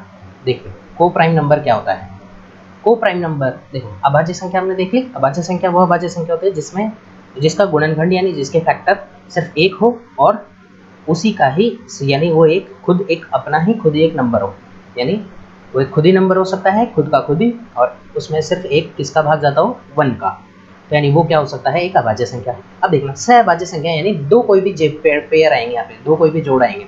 जैसे कि आप लिख सकते हो 11 और लिखते हो यहाँ पे 17। क्या बताओ ये दोनों नंबर कि क्या ये दोनों सह अभाज्य हैं यार। सह अभाज्य का मतलब, इसका मतलब मैं ऐसे कह सकता हूँ कि यदि मैं यहाँ पे 15 लिख, पहली बात तो हम इसमें देख लेते हैं कि एग्जाम्पल के तौर पे 11 के अंदर 11 के फैक्टर 1 होता है और एक 11 होता है, यानी कि ये, अब बताओ इस 17 का 1 × 17 ही हो रहेगा। तो क्या बताओ इनके फैक्टर और दूसरे का फैक्टर, इन दोनों का फैक्टर आपस में क्या नहीं होने चाहिए, मैच नहीं होने चाहिए। यदि मैच नहीं होते तो यानी हम कह सकते हैं कि ये दोनों आपस में क्या है, सह अभाज्य संख्या है। सह का मतलब आपस में अभाज्य संख्या है।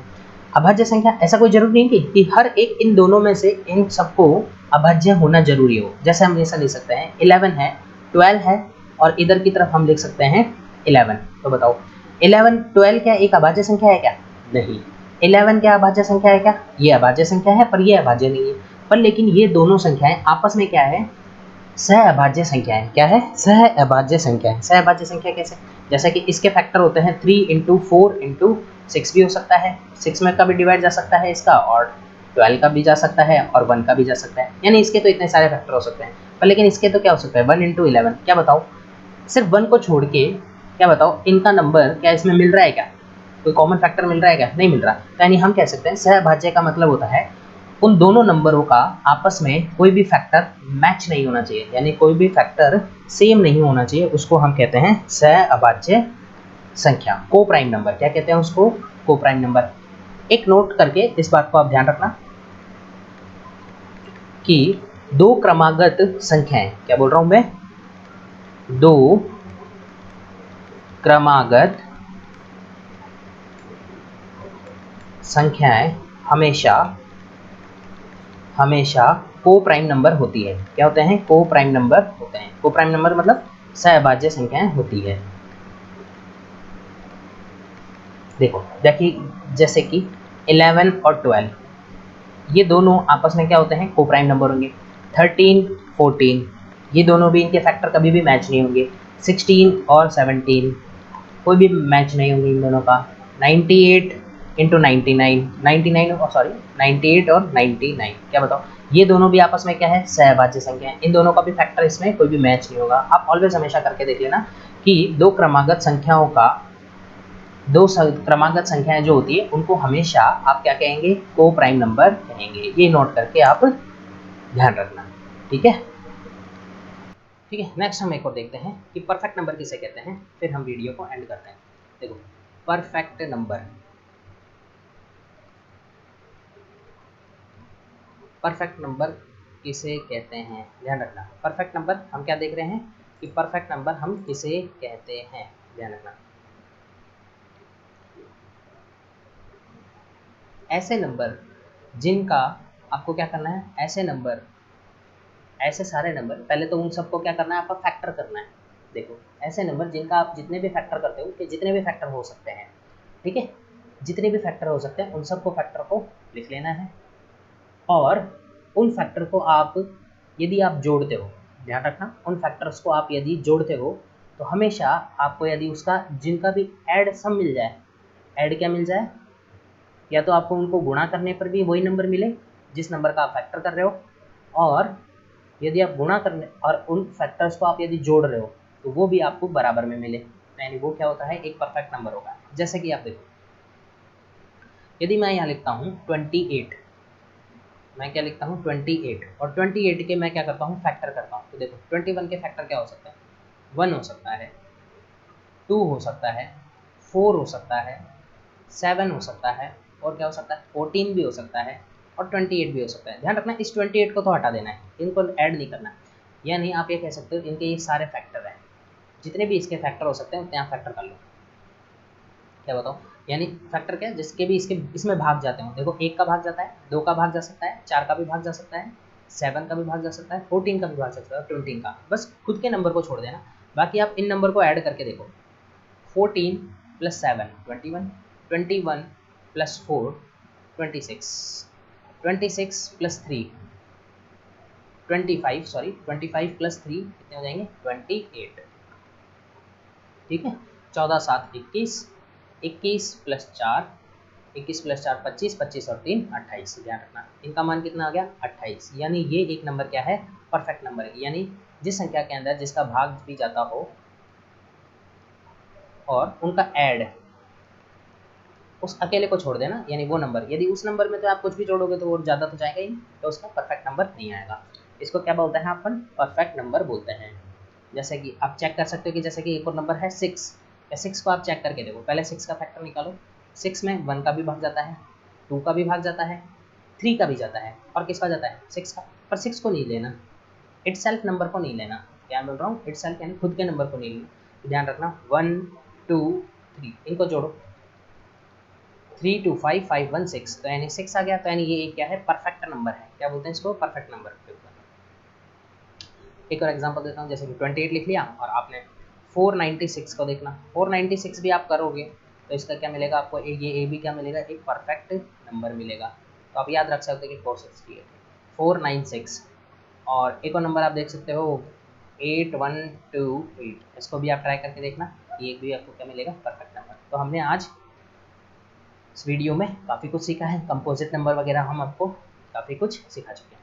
अब हम थोड़े से हम देखते हैं कि ऑपरेशंस, मैथमेटिकल ऑपरेशंस के किस तरीके से काम करते हैं। क्या देखते हैं हम, मैथमेटिकल ऑपरेशन किस तरह के, सम इम्पॉर्टेंट रूल्स, ऐसे रूल्स जो कि क्या है, कैलकुलेशन में आपको चिन्हों को कन्वर्ट करने में, चिन्हों को बदलने के तौर पर आपको ध्यान रखना है। ध्यान रखना क्या, साइन का ध्यान रखना। मैं आपको बताता हूँ कि साइन के ऊपर, साइन कन्वर्जेशन के अंदर ध्यान रखना, जब आप साइन को कन्वेंशन करो, यानी उसको मैथमेटिकल ऑपरेशन के अंदर चिन्हों का ध्यान रखने के लिए, तो ध्यान रखना। हम पहले देखते हैं, यदि कोई भी नंबर हो ए प्लस बी, यदि आप इनको जोड़ रहे हो, क्या जोड़ रहे हो, ए प्लस बी, यानी ये भी प्लस का ही है, तो ध्यान रखना दोनों को आप जोड़ रहे हो ए प्लस बी, तो आप जोड़ दो, जोड़ तो दोगे पर लेकिन चिन्ह कौन सा आएगा, हमेशा प्लस का आएगा। ध्यान रखना, यदि अब एक माइनस वाला है और एक प्लस वाला है, बोलो माइनस वाला है और एक क्या है, प्लस वाला, यदि आप इन दोनों को जोड़ रहे हो तो ध्यान रखना, इसको आप करोगे ऐसे भी लिख सकते हो b माइनस ए, यानी ध्यान रखना b माइनस ए यानी आप घटाओगे तो घटाने में से यानी यहाँ पे माइनस का आएगा या फिर चिन्ह जो भी आंसर आएगा, रिजल्ट जो भी आएगा वही प्लस का भी आ सकता है माइनस का भी आ सकता है। ध्यान रखना यदि जो भी b और a में से जो भी बड़ा हो, क्या हो, b और a में से जो भी बड़ा होगा उसका क्या आ जाएगा, उसका साइन आ जाएगा। यदि b बड़ा है तो प्लस का साइन आ जाएगा, यदि a बड़ा है तो माइनस का साइन आ जाएगा। ठीक है ना, ये चीज़ ध्यान रखना। यदि a में जोड़ रहे हो आप माइनस के b को, इसका मतलब क्या है, प्लस माइनस माइनस, तो यानी हम ऐसे भी लिख सकते हैं a माइनस बी, इसका मतलब ऐसा होता है। ठीक है, यदि आप ऐसे लिखा हुआ है माइनस ए प्लस माइनस बी, इसका मतलब बहुत बेसिक से अपन देख रहे हैं, इनको ध्यान रखना। तो यानी माइनस माइनस है, यानी ये भी माइनस का है और ये भी माइनस का है। इसका मतलब हम इसको ऐसा भी कह सकते हैं, एक तो तरीका है कि ये भी माइनस का है, ये भी माइनस का, और माइनस माइनस को अपन जोड़ रहे हैं तो पहले तो जुड़ेंगे, दोनों ऑपोजिट साइन के क्या होंगे, जुड़ेंगे। देखना पहले तो हम इसको लिख सकते हैं कि माइनस का ए और प्लस माइनस मल्टीप्लाई होंगे तो क्या हो जाएगा, माइनस का बी, यानी माइनस का ए और माइनस का बी, यानी जीरो से दोनों संख्या छोटी है यानी दोनों एक और छोटी जाएगी यानी और छोटी हो जाएगी। तो यानी माइनस ए और माइनस बी एक्चुअल में तो जुड़ेंगे, हम इसको ऐसा भी लिख सकते हैं कि चिन्ह आएगा माइनस का और हम ऐसे लिख सकते हैं ए प्लस बी को। बोलो ऐसा है, आपको जोड़ना है ए और बी को तो जोड़ दोगे और चिन्ह कौन सा लगा दोगे, माइनस का। ठीक है, आई होप इसको आप समझ गए होंगे। ठीक है, तो अब देखना यदि प्लस का कोई भी चिन्ह हो अंदर की तरफ में और इसको भी आप जोड़ रहे हो तो आप जोड़ोगे तो सर ये क्या, ए यानी यहाँ पे भी लिखा हुआ है ए और यहाँ पे लिखा हुआ है बी, तो आप जोड़ोगे ए प्लस बी और चिन्ह क्या आएगा। ठीक है ना, इसको आप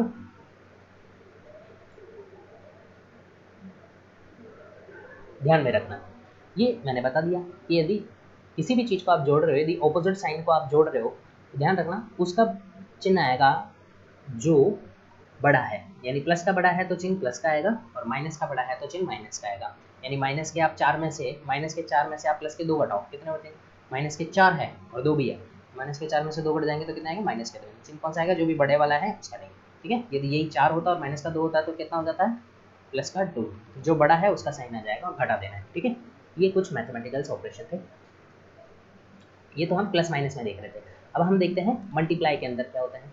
बिल्कुल आसान से आप बिल्कुल फर्स्ट वीडियो, बिल्कुल बेसिक्स वीडियो, ये हर कोई बच्चा देख सकता है, स्कूल वाला भी देख सकता है। ठीक है ना, जो स्कूल में है कंपटीशन के लिए तो है ही, बस पेशेंस के साथ में दिए सर आप क्या बहुत ही आसान आसान पढ़ा रहे हो, पर इसका नहीं देखना, ये बहुत आगे बढ़िया लेवल तक जाएगा, आपको कुछ चीज़ें तो इसमें सीखने को भी मिली होगी। देखो अब हम मल्टीप्लिकेशन का ऑपरेशन करते हैं, जैसे कि यदि a मल्टीप्लाई b करना है आपको, यदि कोई भी संख्या है, यानी कोई भी संख्या हो सकती है, a मल्टीप्लाई b का मतलब यहाँ पे क्या है, कोई भी एक नंबर है, a कोई भी एक नंबर हो सकता है और b भी कोई एक नंबर हो सकता है, उनको हम क्या कर रहे हैं, मल्टीप्लाई कर रहे हैं। तो देखो क्या मिलेगा रिजल्ट, ए बी। ठीक है, एग्जाम्पल के तौर पे यानी यहाँ पे ये एक किसका था, प्लस का था और ये भी प्लस का था, तो यानी हम चिन्ह में देखें तो प्लस मल्टीप्लाई और प्लस का चिन्ह हो तो हमेशा क्या मिलेगा आपको, प्लस का चिन्ह ही मिलेगा। यदि a मल्टीप्लाई b, यहाँ पे यदि ये माइनस का है a और ये प्लस का है, यानी हम कह सकते हैं यदि एक तो माइनस का मल्टीप्लाई प्लस का चिन्ह, इनको मल्टीप्लाई करने पर हमेशा ऑलवेज आपको क्या मिलेगा, माइनस का चिन्ह मिलेगा, यानी क्या मिलेगा, माइनस का ए बी, मल्टीप्लाई कर दो उनको आपस में और माइनस के कर दो, यानी a प्लस का हो और मल्टीप्लाई माइनस का भी हो। ऐसा नहीं देखना कि इधर वाला होगा तो ये आएगा, इधर वाला भी हो सकता है तो भी क्या हो सकता है, ये माइनस का ए भी आएगा। किसी को नहीं पता तो ध्यान से समझना, मेरा मोटिव है कि जिसको मैथ से डर लगता है वो भी इसको मैथ को ध्यान से सीखें, यानी प्लस का मल्टीप्लाई का माइनस का तो भी क्या आएगा, माइनस का ही आएगा। आगे देखते हैं हम, यदि हम माने कि यहाँ पे माइनस का ए हो मल्टीप्लाई माइनस का बी हो तो क्या आएगा, ध्यान देना, माइनस का चिन्ह मल्टीप्लाई माइनस का चिन्ह कितना आएगा, प्लस का चिन्ह, ध्यान रखना। सेम चिन्ह जब भी हो उनका मल्टीप्लिकेशन हमेशा क्या आएगा, ऑलवेज भी पॉजिटिव, और डिफरेंट चिन्ह का यदि मल्टीप्लिकेशन कर रहे हो आप तो हमेशा क्या आएगा, नेगेटिव, इसका आप ध्यान रखना। ठीक है, तो यहाँ क्या आ जाएगा, प्लस का ए बी, इस चीज़ का आपको ध्यान रखना है। बोलो, आई थिंक आपको ये चीज़ समझ में आ गई होगी। अब हम देखते हैं सिंप्लीफिकेशन के, कैलकुलेशन के अंदर सिंप्लीफिकेशन के रूल्स क्या क्या करते हैं। देखो रूल्स ऑफ सिंप्लीफिकेशन, या हम इसको, जिसको हम बोर्ड मास का नियम भी कहते हैं, बोर्ड मास का नियम। जब भी आप सिंप्लीफिकेशन कर रहे हो किसी भी नंबर का, तो आपको इन चीज़ों का ध्यान रखना है। देखिए, बोर्ड मास का नियम क्या कहता है, सबसे पहले आपको सॉल्व करना है बी से ब्रैकेट। B4 क्या है, ब्रैकेट्स आपको सॉल्व करने हैं। अब ब्रैकेट्स भी अलग अलग टाइप के होते हैं, बड़ा ब्रैकेट, छोटा ब्रैकेट, मंझला ब्रैकेट, ठीक है ना। इसमें तो आपको सबसे पहले छोटा बीच वाला, फिर मंझला और फिर बड़ा वाला लास्ट में, ठीक है। इनको भी ध्यान रखना। यानी ऐसा होता है, एक तो बड़ा ब्रैकेट आता है, ब्रैकेट भी कौन से अलग अलग टाइप के हो सकते हैं, एक ऐसे मंझले वाले ब्रैकेट आते हैं, ये भी, फिर और एक ब्रैकेट आता है छोटे। तो आपको सबसे अंदर वाले ब्रैकेट यानी छोटे ब्रैकेट सॉल्व करना है, फिर बाहर वाले ब्रैकेट यानी मंझले ब्रैकेट बीच के, और फिर लास्ट वाले ब्रैकेट। ऐसे आपको सॉल्व करते हुए चलना है, ठीक है। ये आपको सॉल्व करने का पैटर्न होगा। फिर बी से हो गया। O4 क्या होता है, फिर आपको ध्यान रखना है ऑफ। ऑफ का मतलब होता है काम। हिंदी में कभी भी आपको मिलेगा कि इसका 10%, यानी इसका आप कह सकते हैं 2/3 का, ऐसे लिख देगा का 3/4। इसका मतलब का मान निकालो, तो आप मान निकालोगे, यानी 2/3 मल्टीप्लाई 3/4। इसका मान, का मान क्या होता है, का मतलब बराबर में ऑफ। इसका मान क्या होता है, गुणा। क्या होता है इसका मान, गुणा करना, ठीक है। तो सबसे पहले आप ये करोगे, जब भी ब्रैकेट लिखा हो ये मल्टीप्लाई करने से पहले हमेशा आप ऑफ वाला मल्टीप्लाई करके देखोगे, ठीक है। फिर आ जाएगा डी। D4 क्या होता है, D4 डिवीजन। डिवीजन यानी भाग देना है आपको। फिर क्या देना है, भाग। M4 multiplication. मल्टीप्लीकेशन आपको क्या करना है, गुणा करना है। फिर आ जाता है मास के बाद, मल्टीप्लीकेशन के बाद में एडिशन और फिर सब्सट्रैक्शन। तो एडिशन जोड़ना है, या आप दोनों जोड़ सकते हो, जो कि आपकी सहूलियत के हिसाब से जो आपको सही लगे, ठीक है ना। जोड़ना आपको पहले अच्छा लग रहा है तो जोड़ सकते हो, यानी जिसमें भी आप आंसर जल्दी आ जाए वो चीज़। और सब्ट्रैक्शन भी आप कर सकते हो। इन दोनों का साथ साथ चल सकता है और इन दोनों का भी साथ साथ चल सकता है, पर वैसे फ़ायदा रहेगा कि आप डिवीजन पहले करो, फिर मल्टीप्लिकेशन, एडिशन और सब्ट्रैक्शन। ये क्या कहता है, अपने बोर्ड मास का नियम होता है, यानी कोई भी आप फॉलो कर रहे हो तो इसमें ही आपको ये क्या करना है, मल्टीप्लाई करना है, ठीक है। और ध्यान रखना, अंदर वाले ब्रैकेट, जैसे कि ऐसा लिखा हुआ है 3 + 7 ब्रैकेट। तो इसको सॉल्व करने का तरीका क्या होगा, सबसे पहले इन ब्रैकेट को सॉल्व करना है। ब्रैकेट को हटाने के लिए यहाँ क्या मल्टीप्लाई लिखा हुआ है, तो 5 3 जा 15 + 7, तो इनको फिर प्लस करना है, कोई है नहीं, तो 50 + 7 22, यानी फिर ब्रैकेट हटा दें तो रिजल्ट क्या आ जाएगा 22। ऐसे आपको ध्यान रखना है, ठीक है ना। ये सिंप्लीफिकेशन का रूल है जो आम किसी को ध्यान होना चाहिए। स्कूल लाइफ में सबसे ज़्यादा प्रॉब्लम होती है, उनको पता नहीं होता कि किसको मल्टीप्लाई करना है किसको नहीं करना। कोई भी बच्चा इसको देख सकता है, ठीक है, स्टूडेंट को। तो आई होप आपको आज का वीडियो अच्छा लगा हो। यदि अच्छा लगा है तो इस वीडियो को आप लाइक कीजिए और शेयर करो, और इसको सब्सक्राइब, चैनल को सब्सक्राइब कर दो आगे और वीडियो को देखने के लिए, ठीक है ना। अब मैं इसको डेली एक वीडियो कंटिन्यू आता रहेगा, ठीक है। तो हम सबसे पहले हम कवर कर रहे हैं नंबर सिस्टम। नंबर सिस्टम को पहले बिल्कुल बेसिक से कवर करेंगे और कंटिन्यू, बस आपको एक बार देख लें, फिर मैथमेटिशियन के अंदर और फिर मैथ्स के अंदर फिर आपको कहीं भी देखने की ज़रूरत नहीं, ठीक है। तो जय हिंद, ठीक है, यहीं पे वीडियो को हम एंड करते हैं।